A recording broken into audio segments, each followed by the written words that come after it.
बिस्मिल्लाहिर्रहमानिर्रहीम, अस्सलाम वालेकुम डियर स्टूडेंट्स। आज की वीडियो में मैं आपसे क्वेश्चन नंबर 18 डिस्कस करने जा रहा हूँ। बीआरएस का चैप्टर नंबर 7 है आपकी बुक का। जिन स्टूडेंट्स को बीआरएस का आइडिया नहीं है, क्यों बनती है, पर्पस क्या है, रिक्वायरमेंट में क्या चीज़ें पूछी जाती हैं और रूल्स वगैरह इसके क्या हैं, तो उनको चाहिए कि मैंने अलग से एक सेपरेट वीडियो बनाई हुई है जिसमें बीआरएस की बेसिक को डिस्कस किया हुआ है। तो उन स्टूडेंट्स को चाहिए कि वो बीआरएस की बेसिक वाली वीडियो पहले देखें और उसके बाद फिर क्वेश्चन पर आएंगे तो उनको प्रॉपरली क्वेश्चन समझ में आ रहे होंगे।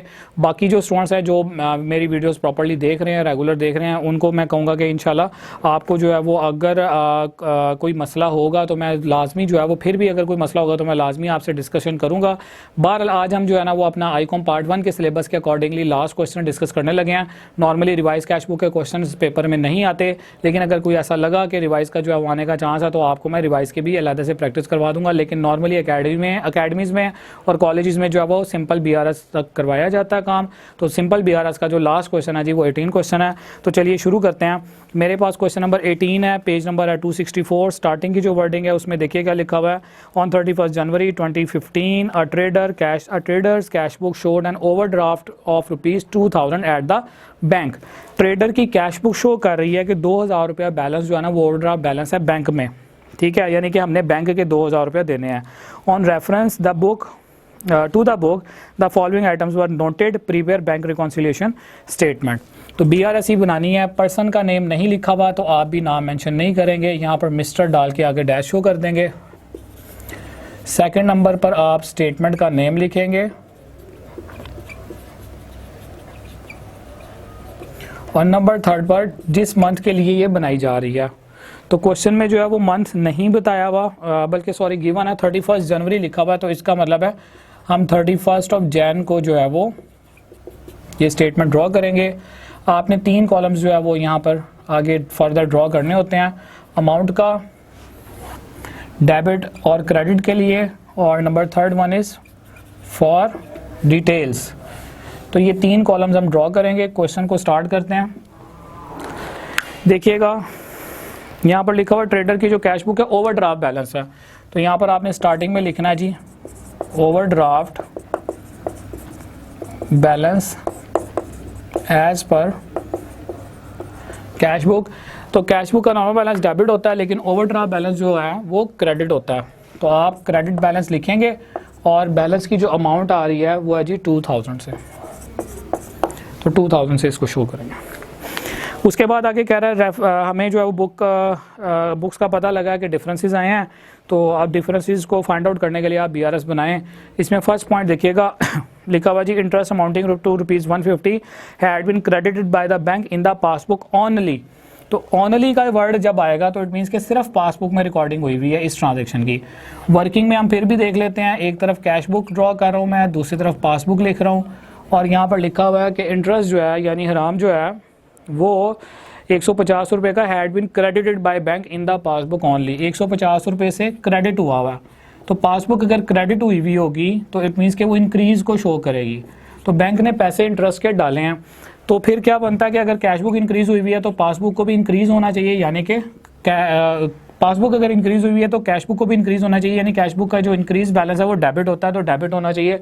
लेकिन लिखा हुआ कि ये अमाउंट सिर्फ पासबुक में रिकॉर्ड है, इट मीन्स कि कैश बुक में रिकॉर्ड नहीं है। तो ओनली का वर्ड इसी बात को शो कर रहा है कि ये चीज़ पासबुक में लिखी गई है, कैश बुक में नहीं है, तो इसको आपने डेबिट करना है जो कि कैश बुक में होना था। तो आप यहाँ पर इसका जो है वो डिफरेंस जो मिसिंग फिगर है कैश बुक की वो बीआरएस में लिखेंगे और यहाँ पर लिखेंगे interest deposit but not recorded in cash book, ठीक है।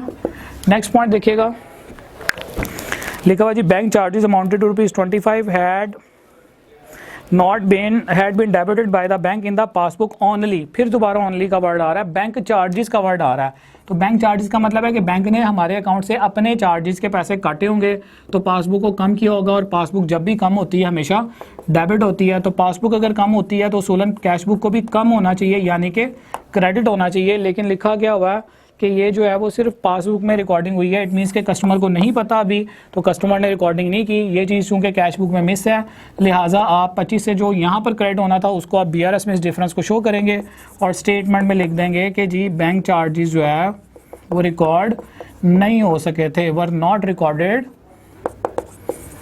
इन कैश बुक।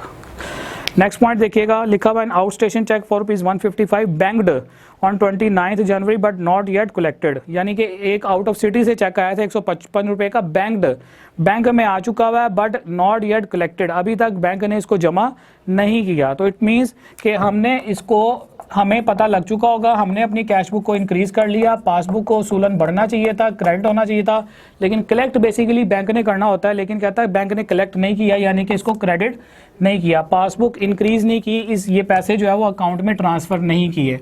तो क्रेडिट करना चाहिए था लेकिन नहीं किया, तो हम इसको यहाँ पर अनक्रेडिटेड चेक्स भी कह सकते हैं, अनडिपॉजिटेड चेक्स भी कह सकते हैं, अनकलेक्टेड चेक्स भी कह सकते हैं, एक ही बात है। ठीक है जी। नेक्स्ट पॉइंट देखिएगा, cheque drawn total 95 had not been presented at the bank for payment. जब भी चेक ड्रॉन का वर्ड आता है इसका मतलब है कि चेक इशू किया गया है। तो जब हम चेक इशू करते हैं तो हम अपनी कैश बुक को कम करते हैं, कम करने का मतलब है क्रेडिट करते हैं, यानी कैश बुक कम होती है, क्योंकि इशू करने का मतलब है कि हम बैंक से पैसे निकलवाना चाह रहे होते हैं। तो कैश बुक को हम कम करते हैं और सूलन पासबुक को भी कम होना चाहिए, यानी 95 से। अगर कैश बुक कम हो रही है तो पासबुक भी कम होगी, पासबुक कम होगी तो डेबिट होगी, लेकिन क्वेश्चन में क्या लिखा हुआ, नॉट प्रेजेंटेड। ये जो चेक है बैंक में प्रेजेंट ही नहीं हुआ था पेमेंट के लिए, नहीं जिस पार्टी को मैंने चेक दिया वो पार्टी जो है बैंक में नहीं लेके गई ये चेक कैश करवाने के लिए, इसका मतलब है पासबुक में ये रिकॉर्डिंग नहीं हो सकी। तो इसको हमने रिकॉर्ड करना है बीआरएस में, क्योंकि जो चीज़ भी कैश बुक या पासबुक में मिस होती है वो बीआरएस में आती है। तो इसके लिए स्टेटमेंट क्या लिखेंगे आप, अनप्रेजेंटेड चेक्स की। और लास्ट पॉइंट देखिएगा, लिखा हुआ the credit side of the cash book was undercast ₹100। Undercast का मतलब होता है किसी चीज़ का कम होना, तो क्रेडिट साइड जो है वो कैश बुक की कम थी, ठीक है, 100 रुपये से। तो हमने क्या करना है, अगर 100 रुपये से क्रेडिट साइड कम है तो हमने फर्दर इसको 100 रुपये से क्रेडिट करना है, यानी कि 100 रुपये और क्रेडिट साइड पर डालना है। इसका ताल्लुक दोनों बुक्स के साथ नहीं है बल्कि कैश बुक के बैलेंस के साथ है। कि फ़र्ज़ किया अगर 1000 रुपये से कैश बुक का टोटल क्रेडिट होना था तो 900 रुपये से अगर क्रेडिट हो रहा है तो उसका मतलब है 100 रुपये से बैलेंस जो है वो अंडर स्टेट है। तो अगर 900 को आपने 1000 करना हो तो क्रेडिट में क्रेडिट ऐड ही होते हैं, ठीक है, ये रूल आपको पता होना चाहिए। तो अगर हमें जो है वो 1000 रुपया बैलेंस चाहिए क्रेडिट वाला, जबकि जो है वो लिखा 900 रुपया हुआ है, तो इसका मतलब है कि 100 रुपया जो है वो कम है। तो 100 रुपया कम है, अंडर स्टेट है, तो उसको मजीद जो है वो क्वेश्चन में लिखा हुआ क्रेडिट बैलेंस। तो इसका मतलब है अगर क्रेडिट बैलेंस है तो क्रेडिट में फिर 100 रुपीज़ क्रेडिट के ही डालने होंगे, तभी जो है वो बैलेंस पूरा होगा। तो इट मीन्स कि अगर अंडर कास्ट बैलेंस हो तो वो ऐड होता है, लेकिन क्वेश्चन में देखना है कि लिखा हुआ कौन सा वर्ड हुआ है। तो अगर क्रेडिट का वर्ड हुआ है, लिखा हुआ है, तो फिर आपने क्रेडिट ही करना है उसको फर्दर। तो 100 से क्रेडिट करेंगे और यहाँ पर लिखेंगे undercast balance of cash book, ठीक है। फाइनली आपने जो है वो टोटल कर लेना है। यहाँ पर अगर हम देखें क्रेडिट की वैल्यूज़ 2000 रुपया क्रेडिट वाला है, 25 है, और 100 रुपया क्रेडिट का है, और 155 क्रेडिट का है। तो क्रेडिट वाली साइड बड़ी है, पहले आप इसका टोटल कर लेंगे, 2000 प्लस 25 प्लस 155 प्लस 100। तो मेरे पास जो क्रेडिट की अमाउंट आ रही है 2280, और डेबिट की जो वैल्यू है वो 150 है और 95 है। 150 प्लस 95 तो ये आ रहा है 245 डेबिट वाला। इसका डिफरेंस देख लेते हैं, 2280, इसको माइनस करेंगे तो मेरे पास जो बैलेंस आ रहा है 2035 आ रहा है। अगर ऊपर क्रेडिट हो तो नीचे डेबिट करना है, 2035 डेबिट करेंगे। ऊपर कैश बुक है तो नीचे आपने पासबुक लिखनी है, और पासबुक का जो डेबिट बैलेंस होता है वो नॉर्मल बैलेंस क्रेडिट होता है, लेकिन ओवरड्राफ्ट बैलेंस जो है वो डेबिट होता है। तो इसलिए आप यहाँ पर स्टार्ट में लिखेंगे कि ये पासबुक का कौन सा बैलेंस था, ओवरड्राफ्ट बैलेंस, ठीक है जी।